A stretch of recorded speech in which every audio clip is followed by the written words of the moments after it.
Hello guys, ഇന്ന് ദുബായ്ക്കാരൻ വ്ളോഗ്സിലെ ഉണ്ണിയാണ്. നമുക്കൊരു ചെറുപയർ കറി വളരെ എളുപ്പത്തിൽ ഉണ്ടാക്കിയാലോ. അതിനായിട്ട് ഒരു പാത്രത്തിൽ ചെറുപയർ നന്നായിട്ട് വെള്ളത്തിലിട്ട് കുതിർത്ത് വെച്ചത് എടുത്ത് വേവിച്ചെടുക്കുക. ഇനി ഒരു പാത്രത്തിൽ നാളികേരം അതുപോലെ തന്നെ കുറച്ച് ജീരകം ഇട്ടിട്ട് അരച്ച് അവിടെ മാറ്റി വെക്കുക. നമ്മുടെ കയ്യിൽ കുക്കറേ ഉള്ളൂ. ഞാൻ കുക്കർ അടുപ്പത്ത് വെച്ച് കുറച്ച് വെളിച്ചെണ്ണ ഒഴിച്ചു കൊടുത്തിട്ടുണ്ട്.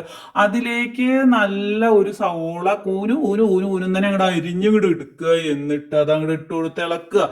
ഇതിന്റെ കൂടെ ഒരു നുള്ള് ഉപ്പ് കൂടി ഇട്ട് കൊടുത്തു കഴിഞ്ഞാൽ പെട്ടെന്ന് ഇതങ്ങോട്ട് മുരിഞ്ഞ് കിട്ടും കേട്ടോ.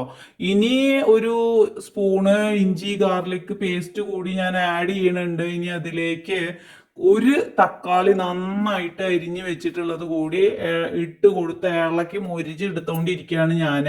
അത് കഴിഞ്ഞാൽ ഇനി നമ്മൾ ഇതിലേക്ക് ഒരു തുള്ളി ഉപ്പിട്ട് കൊടുക്കുന്നുണ്ട്. അതുകൂടി നന്നായി മിക്സ് ചെയ്ത് വന്നു കഴിഞ്ഞാൽ നമ്മൾ വേവിച്ച് വെച്ചിട്ടുള്ള ചെറുപയർ ഇതിലേക്ക് അങ്ങോട്ട് ഇട്ട് കൊടുക്കുക. എന്നിട്ട് നമ്മൾ അരച്ചു വെച്ചിട്ടുള്ള അരപ്പ് കൂടി ചേർത്ത് കൊടുത്തിട്ട് നന്നായിട്ടൊന്ന് വെന്ത് വരാൻ വേണ്ടിയിട്ട് അവിടെ വെക്കാം നമുക്ക്. ഇനി ഒരു ചെറിയ പാത്രം നമ്മൾ മാറ്റിയെടുത്തു. അതിലേക്ക് നല്ല വെളിച്ചെണ്ണ ഇങ്ങോട്ട് ഒഴിച്ചു കൊടുക്കുക. ഇനി അതിലേക്ക് കുറച്ച് കടുകും മുളകും കൂടി താളിച്ചെടുക്കാൻ വേണ്ടിയിട്ടുള്ളതാണ്. അത് നന്നായി കാട് മുടുന്നതിനെ പൊട്ടി കഴിഞ്ഞത് അതിലേക്ക് ഇട്ട് കൊടുത്താൽ നമ്മുടെ വീട്ടിലൊക്കെ അമ്മ ഉണ്ടാക്കി തരുന്ന ടേസ്റ്റ് പറയാൻ വയ്യ. ചപ്പാത്തിയുടെ കൂടെയൊക്കെ കഴിക്കാൻ അടിപൊളിയാണ്. പ്രോട്ടീൻ റിച്ച് ആയിട്ടുള്ള ഫുഡാണ്. അപ്പോൾ നിങ്ങൾക്ക് ഇത്തരത്തിലുള്ള വീഡിയോസ് ഒക്കെ ഇഷ്ടപ്പെട്ട് കഴിഞ്ഞാൽ സബ്സ്ക്രൈബ് ചെയ്യാൻ മറക്കണ്ട. അടുത്തൊരു വീഡിയോയിൽ വേഗം വരാം.